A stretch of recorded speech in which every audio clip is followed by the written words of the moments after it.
안녕하세요. 리본카 전혜빈입니다. 아니 2030년까지 KGM에서 신차를 7개나 낸다고? 아니 KGM에서 이런 차가 나온다고? KGM이 다시 한번 SUV의 명가로 올라갈 수 있을 것 같은데 도대체 KGM에서 어떤 차량들이 나오게 되는지 한번 간단히 알아보도록 하겠습니다.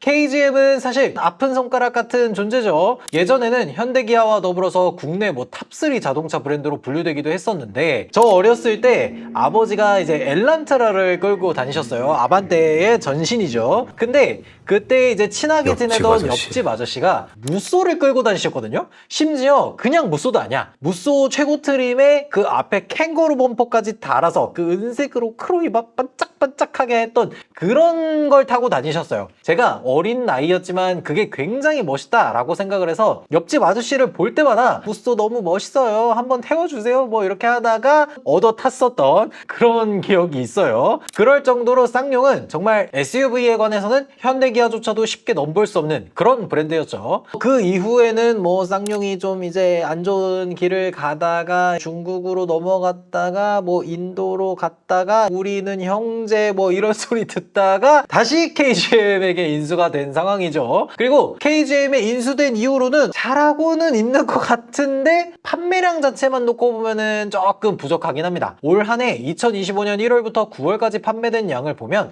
KGM은 한 3만 1000대 가량을 판매했어요. 지금 4만 대 정도를 판매한 르노보다 좀 밑에 있는 건데 요것보다 좀만 더 잘 팔면 좋을 것 같은데 요게 조금 아쉬운 부분이긴 해요. 물론 해외에서는 이것보단 잘 팔았습니다. 2025년 3분기까지 누적 판매량이 해외에서만 놓고 봤을 때 5만 대를 넘었거든요. 실제로 저도 유럽이나 이런 데를 가보면 정말 가끔 가다가 쌍용차를 한 번씩 만나요. 만나면은 아니 이 차가 여기 있다고? 그런 생각을 하긴 했었거든요. 그래서 실제로는 국내나 해외 판매량을 다 합쳐서 한 8만 대 정도가 되긴 하는데 사실 자동차 브랜드가 1년 내내 판매해서 10만 대 언저리를 파는 건 좀 아쉬운 부분이긴 하죠. 물론 이제 흑자를 뭐 300억 가까이 냈다 뭐다 이런 기사가 나오기는 하지만 사실 자동차 하나 개발하는 데 있어서 수천억 단위로 돈이 들기 때문에 몇백억 단위의 수익을 냈다라는 거는 KGM 입장에서는 성에 차는 그런 부분은 아니겠죠. 그러면 도대체 KGM이 왜 판매량이 이것밖에 안 되는 거냐? 아니 하이브리드도 내고 뭐 여러 차량들을 냈는데 이 정도면은 판매량이 당연히 높아야 되는 거 아니야? 라고 하실 수도 있는데 왜 그런지 KGM 홈페이지를 들어가서 보면 일단 신차의 부재가 좀 큽니다. 이렇게 얘기하면 많은 분들이 야 KGM이 올해만 해도 액티언 하이브리드 뭐 무쏘 EV 여러 가지를 냈고 뭐 작년에도 토레스 하이브리드 등등 뭐 많이 냈는데 도대체 무슨 소리냐 라고 하실 텐데 지금 KGM에 있는 이 모델들을 한번 쭉 살펴보면 토레스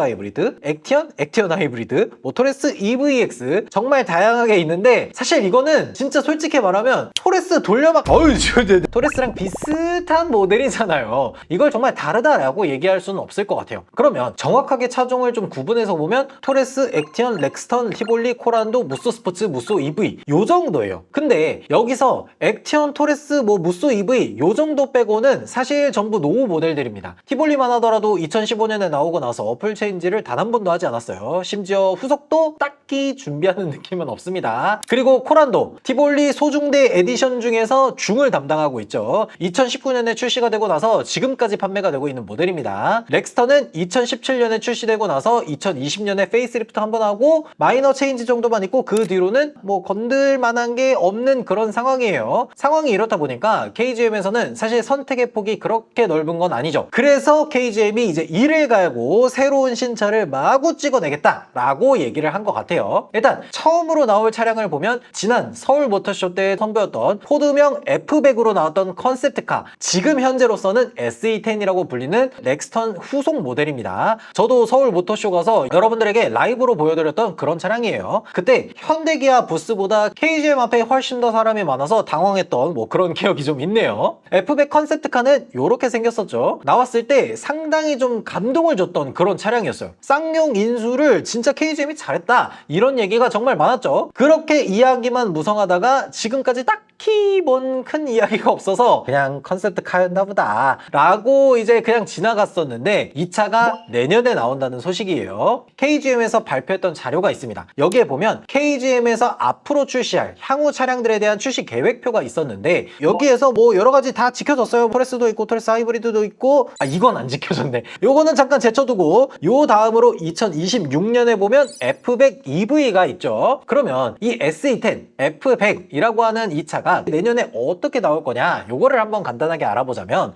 일단 요 SE10은 KGM에서 독자적으로 개발하는 차량은 아닙니다. 중국 자동차 브랜드 중에서 이 체리라는 자동차 브랜드가 있어요. 체리라는 자동차 브랜드는 이 중국에서 보급형 자동차를 판매하는 브랜드인데 이 T2X라고 하는 플랫폼을 사용해서 요 SE10을 제작한다 라는 이야기가 있더라고요. 근데 진짜 중요한 건 이 T2X 플랫폼을 활용해서 어떤 차를 만들어낼 건지가 정말 중요한 거잖아요. 일단 현재 판매되고 있는 렉스턴과는 전혀 다른 차가 될 거라는 건 확실합니다. 지금 현행 렉스턴의 전장 재원이 4850mm, 그러니까 중형 SUV 정도에 해당하는 길이면서 무게가 2톤이 넘어가고 가장 중요한 건 이 렉스턴이 바디온 프레임 방식으로 제작되는 차량이잖아요. 현 시대에 바디온 프레임의 무거운 차체 뭐 이런 것들을 계속해서 고집할 수는 없습니다. 적당히 타협을 해야 되겠죠. 그래서 어떻게 타협을 할 거냐? 체리 자동차 중에서 좀 보면은 티고9이라고 하는 자동차가 있어요. 이 자동차가 기본적으로는 중형 SUV 정도에 해당하면서 파워트레인은 2.0 터보 가솔린 엔진하고 1.5 엔진에다가 PHEV 파워트레인 이 두 가지 버전으로 나오거든요. 저는 이 두 가지 중에서 PHEV 버전을 사용하지 않을까 그런 생각이 들더라고요. 그렇다고 해서 PHEV 버전을 그대로 한국에 출시를 한다라고는 생각하지 않아요. 왜 그러냐면 지금 우리나라에서 PHEV는 사실 포지션이 굉장히 애매합니다. 하이브리드도 아니고 전기차도 아니고 그 사이에 끼어져 있는 그 애매한 위치이기 때문이에요. 지금 KGM에서 이 PHEV를 과연 판매를 할까라고 생각해보면 지금 판매되고 있는 토레스 액티언 하이브리드는 비아디에 있는 기술을 가져다 쓰고 있는데 정작 비아디에서는 이 하이브리드 차량을 안 만들고 있어요. 대부분 PHEV이거나 전기차이거나 이 둘 중에 하나입니다. 그래서 결정적으로 놓고 봤을 때 이 SE10도 동일하게 PHEV가 아닌 우리나라 시장 상황에 맞게 하이브리드로 변경해서 가져오지 않을까 그런 생각이 들더라고요. 사실 요게 쉬워 보이지는 않더라고요. 요게 얼마 전에 나온 뉴스 기사인데 KGM과 체리 자동차가 아직 협의를 다 못 끝내고 이게 26년에 출시가 될지 말지 이런 갈팡질팡을 하고 있다 뭐 요런 뉴스가 나오는데 아니 우리나라 KGM 얼마나 잘 되고 있는데 이런 기사를 내면 쓰겠어? 잘 되겠지. 잘 될 거고 요게 잘 돼서 이제 렉스턴 후속을 F100 컨셉트카랑 거의 비슷하게 해서 딱 하이브리드로 나오면 정말 잘 팔리지 않을까요? 저도 토레스 하이브리드 이렇게 타봤지만 확실히 그냥 일반적으로 우리가 생각하는 그런 하이브리드 느낌이 아니라 PHEV 그러니까 약간 전기차 같은 그런 느낌이 들어서 저는 좋더라고요. 그리고 고속도로가 아니라 뭐 도심 정도에서 타고 다니면 연비도 좋고 요 정도면은 괜찮은데? 여튼 SE10은 이 F100처럼 해서 정말 우리가 생각하던 SUV 명가 그 자체로 나오면 참 좋을 것 같다는 생각이 들어요. 다음은 그 말 많고 탈 많던 KR10입니다. 사실 처음으로 공개가 됐었던 건 요 유출된 사진이었어요. 이 사진이 딱 공개되고 나서 야 KGM에서 이런 차를 코란도 성으로 나오는 건가? 이거 좀 멋있는데? 라고 감탄했었던 그런 차량이죠. 그리고 나서 서울 모터쇼의 목업으로 공개가 됐던 차량이었습니다. 솔직히 제가 봤을 때 2023년도 서울 모터쇼는 KGM이 캐리하긴 했습니다. 그리고 그때 발표했던 게 KR10은 코란도와 같은 준중형급 후속으로 계획하면서 2025년에 출시를 할 예정이다 라고 했었던 차예요. 여기 사진을 보면 이 KR10 하이브리드 EV 뭐 이렇게 제작된다고 했었는데 중간에 액티언이 등장하게 되면서 요 KR10에 대한 프로젝트가 한번 자초가 됐었어요. 그러면서 이게 KR10이 나오면 진짜 좀 시장을 한번 뒤엎을 수 있지 않을까 라고 생각했는데 그게 안 돼서 좀 아쉽다 그런 얘기를 했었는데 결국 출시하기로 결정을 지은 것 같아요. 그럼 도대체 이 KR10이 어떻게 나오는 거냐 라고 보니까 KGM이 지금 체리 자동차랑 계속해서 협업하고 뭐 기술 갖고 오고 기술 제휴 맺고 뭐 여러 가지로 행동을 하고 있는데 체리 자동차 브랜드 중에서 산하의 아이카라는 브랜드가 있어요. 여기에서 나오는 이 V23이라는 약간 박스카 같은 소형 SUV가 하나 있습니다. 요걸 가지고 KR10을 만들어낼 거다 라고 얘기를 하더라고요. 다만 이 V23이라는 자동차는 준중형급은 아니고 소형 SUV 정도에 해당하기 때문에 요거를 전장을 좀 늘려서 준중형 SUV로 재탄생시키지 않을까 합니다. 그리고 파워트레인을 보면 기본적으로 아이카에 나오는 이 V23은 EV 전용으로 나온 차예요. 그래서 KR10도 동일하게 이 EV를 그대로 사용하지 않을까 싶었는데 지금 나오는 얘기들을 좀 종합해서 보면 EV보다는 하이브리드를 주력으로 뽑아낼 거다라고 얘기를 하더라고요. 그러면서 가솔린, EV 이렇게 다양한 파워트레인을 구성한다 라고 하는데 이게 약간 애매한 게 뭐냐면 보통 준중형급, 그러니까 투싼이나 스포티지 같은 차량들은 사실 가솔린이 다른 뭐 하이브리드나 디젤 뭐 이런 파워트레인보다 판매량이 조금 더 높거든요. 그래서 제가 봤을 때는 가솔린 파워트레인을 먼저 출시를 하고 그걸 기반으로 해서 하이브리드, EV 이렇게 선택지를 넓혀가지 않을까 싶어요. 이 KR10이 국내에 출시하게 되면 사실 관심을 많이 받을 거라고 생각이 드는 게 우리나라에서 이런 형태의 디자인을 가지고 있는 자동차가 현재로서는 없어요. 예전에 우리가 SUV 하면 생각하던 그 박스카 같은 그런 디자인으로 그대로 나오게 되면 예전에 봤던 그 향수를 좀 자극하면서 판매량이 좀 많이 올라가지 않을까, 관심을 정말 많이 받지 않을까 그런 생각이 드네요. 그리고 심지어 요즘에도 쌍용에 대한 그 향수를 잊지 못하는 분들이 꽤 많아요. 뭐 체어맨부터 해서 옛날에 무쏘, 코란도 이런 거에 대한 향수를 가지고 있는데 심지어 그런 향수를 가지고 있는 사람들이 돈도 많아. 그러니까 요렇게만 나오면 진짜 판매량을 좀 높게 올려볼 수 있지 않을까 그런 생각이 들어요. 그리고 마지막으로는 신형 무쏘 스포츠입니다. 이거는 사실 KGM에서 티저 이미지로 이미 공개를 했었죠. 렉스턴 스포츠 후속으로 나오는 차량인데 사실 렉스턴 스포츠도 오래되기는 했습니다. 뭐 2018년 정도에 나오고 나서 페이스리프트만 한 2번을 한 차량이니까요. 여튼 중요한 건 어떻게 나오냐인데 티저 이미지는 이렇습니다. 밝기를 좀 올려서 보면 오, 괜찮은데? 우리가 생각할 때 픽업 트럭 하면 딱 느껴지는 그런 우락부락한 느낌을 그대로 잘 가지고 있어요. 그리고 실물도 스파이샷이 살짝 공개가 됐죠. 그러니까 나쁘지 않단 말이야. 우리가 픽업 트럭 하면 생각하는 그런 미국식 픽업 트럭, 우락부락하고 DRA 이런 것도 과격하게 들어가고 앞에 있는 이 디자인 요소들이 큼직큼직하게 들어가 있는 그런 것들이 다양하게 포진되어 있어서 저는 이거 생각보다 되게 마음에 든다라는 생각을 하고 있거든요. 이 정도면 국내 시장에서 지금 타스만이 픽업 트럭 판매량의 대부분을 가져가고 있는 상황을 조금 타개할 수 있지 않을까 해요. 지금 픽업 트럭 판매량을 보면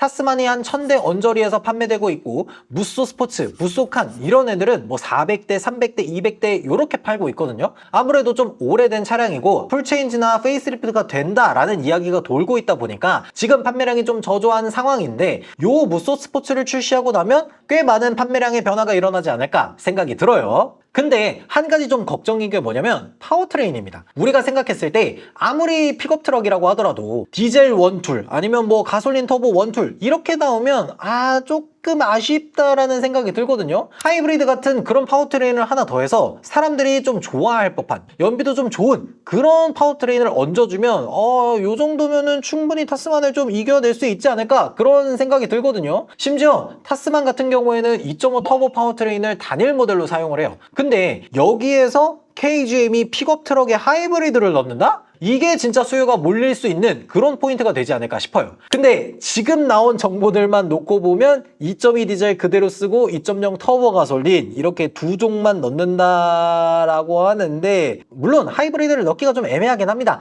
기본적으로 바디온 프레임에 하이브리드 모터 넣고 배터리에다가 사륜구동에다가 이런 것들까지 다 하면 어려울 수는 있는데 그 어려운 걸 해내면 판매량이 진짜 좋아지지 않을까? 라는 생각이 들더라고요. 그래서 KGM 분들이 조금만 더 노력을 해주셔서 이런 틈새 시장을 노리면 판매량이 확 좋아지지 않을까 그런 느낌이 들어요. 그리고 이 마지막으로는 뭐 최근에 상표 등록을 한 뭐 이스타나 칼리스타 이런 게 있기는 한데 사실 이거는 당장 뚜렷한 계획을 가지고 있다기보다는 그냥 상표 출원 정도지 않을까. 뭐 이스타나가 정말 MPV로 우리 앞에 다시 등장을 하려면 꽤 오랜 시간이 걸리지 않을까 싶어요.